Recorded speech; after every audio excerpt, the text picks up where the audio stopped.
I just want to provide a brief update on the situation. So, I'm not going to be creating video content for the foreseeable future. It may be the rest of the year. I haven't decided yet. I've got literally in a couple of days, I'm with my daughter. I've got her, like my teenage daughter. So, I've got her for nearly 3 weeks. We can enjoy time together. Sometimes I get distracted, so I'll go to create video content. I'm not doing that anymore. I'm not going to do it.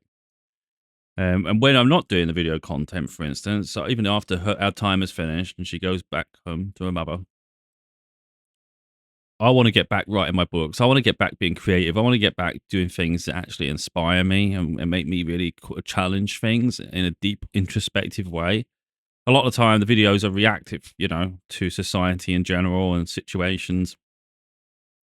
And in all honesty, when I get in my life, it's a struggle. Finances are always hard. And I don't get anything for the videos. So even if people think, "Oh, that's controversial," or "I don't like his take on that," it's like, I don't get anything either way. I don't benefit financially from the content I create. Every video makes me nothing, and by extension, the podcast, it's not promoted in any way. I don't get nothing. It's literally it. So, by extension, though, the podcast has videos scheduled every Wednesday, and it's going all the way up near Christmas at this point. They're already uploaded. So I think at this point, it's about 35 episodes uploaded to ready to go. So I don't really have to create if in terms of the podcast. And again, all these do the videos and the podcast, for instance. The only potential it has for me personally is exposure.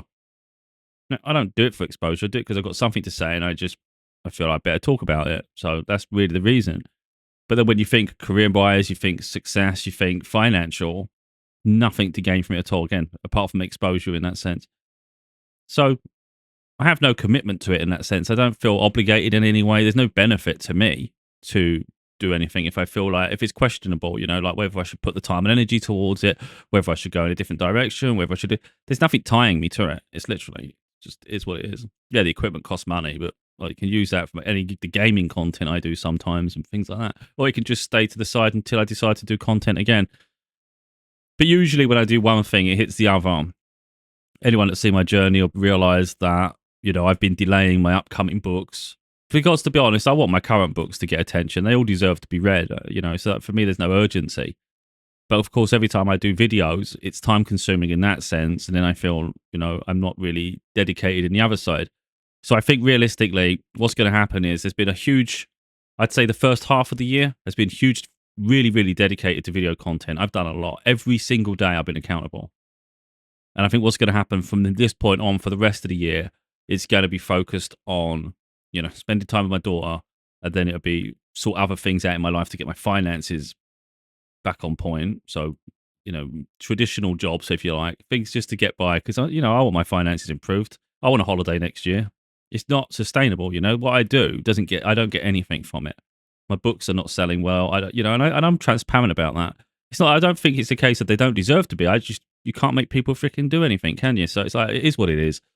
It's like I say, I've sacrificed a lot with very little to no reward, but I feel proud and I'm still committed, but it's going to be balancing that. So like I said, the first half has been the video content. I think the second half of the year is going to be focused on books and try and find a regular job, something just to get me by really. So there's less pressure really on the success of everything else. Because when you're struggling financially, all the pressure's on, like for instance, the book selling and the audio books and things, because you kind of want some money flowing. But when it's not really doing what you want it to be doing, it's constant pressure and then frustration, and then there's always a void. So yeah, for me, it's going to be balancing act. But overall, it's going to be trying to at least get one of the books released this year, because I've got 3 manuscripts in development I spoke about before. I've actually got multiples beyond that. But in terms of like upcoming books, chapters already sorted out. It's just editing. So there's 3 books. But, I think the focus is going to be release one of them this year. Maybe we're probably heading towards November at this point. But again, I might surprise myself and it comes out far sooner. So there's no way of knowing. I just think as long as it comes, I've always said that. I like to do one book a year.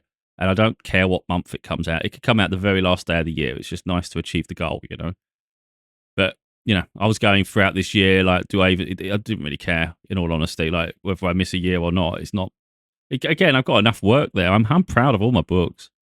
But there are, I've read the chapters back a few times, the ones I've edited, and I'm like, that's really good.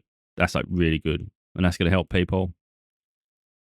But of course, I have to be the same quality on every chapter, and it takes the work to get it to that quality. And it's like, that's the process. So although there's parts that I'm thinking, that's what's pushing me forward to a degree, because obviously I've read my other books and I'm reading it and I'm like, next one's going to be good too, So it's important I get it done. So anyway, this isn't going to be a long, drawn out video. It's just, that's all I'm saying, is that what you've seen of me so far might be all you see of me for the rest of the year. Because to be honest, I'm limiting myself on TikTok, for instance. I'm so bored of social media. Like I was going to edit some of my videos to turn them into TikToks like I've done in the past, but it's a whole process. It takes time, and I don't give a shit enough, to be honest. It's a waste of my time. I don't get views anyway. So I'm not going to go for the whole rigmarole of editing videos to get 10 views. I'm at this stage. That's where I'm up to now. What I do, I've done to try to help and inspire people.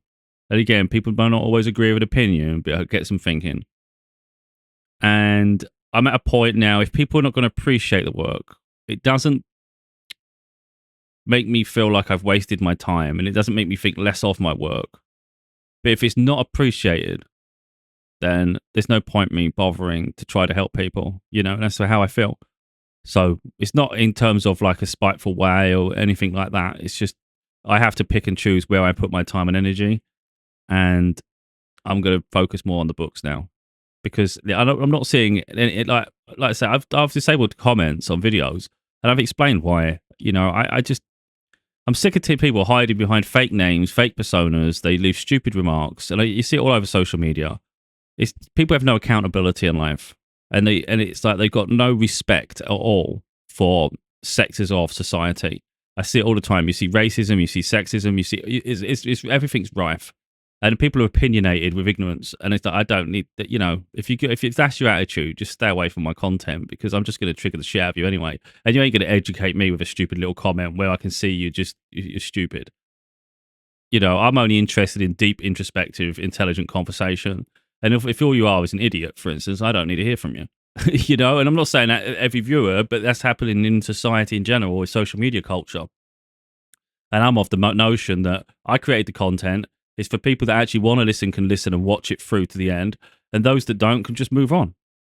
But this isn't a place where you just get to plaster loads of crap. If you want to create content, but put your face on the camera and have the confidence to actually speak what you want to say and try and have some intelligence and articulate it. Because leaving a stupid little comment isn't the same standard at all, is it? And it's like, as soon as people are challenged and tested to do that, all of a sudden, excuses. Then maybe what you had to say wasn't so significant. And this isn't me calling out the average person. It's really just making the point to the dipshits of society, It's like, it's easy to do it until you have to do it, innit? But like I say, if what I do isn't appreciated, then it's a waste of time me doing it, isn't it? So, yeah. But anyway, it's one of those things where even if like in a week or two, people really start picking up and people are like, oh, I'd love to see more of your content. It's like, it's too late. It's too late now. That chapter's finished. I was available. I've done the content anyway, so it doesn't matter if people can interact with you or not. In my opinion, the content's there. You absorb it, take it, do what you can with it in terms of implementing in your life and grow. It's like sometimes you don't need someone to hold your hand all the time. And I've got my own dreams, my own goals, my aspirations, and I've got my own values and things. Like when I'm with my daughter, that's it. Like when I'm with her. So I have no feeling about... If I feel an urge to create content, for instance, I'll just get my laptop out and start working on the upcoming book. If I feel inclined to be creative, I'm not going to keep turning the computer on and keep sitting in front of the camera and doing this, because I've done it enough now. I've said enough. There's enough content on my YouTube channel. I think we're nearly at 600 videos. I can't get it here now. I haven't got the view up. But yeah, I think we're nearly there. It's at the high 500s, I think. And I think personally that's plenty of content. And a whole podcast that goes near Christmas. She's like, come on. I've been committed. I've done the work. Yeah. So now it's just a case of different avenues of my life. See, there's no point. I wouldn't say there's no point checking up on the content, because there's plenty of content there to absorb, isn't there? But no one's going to see anything new from me on camera for the rest of the year. Likely.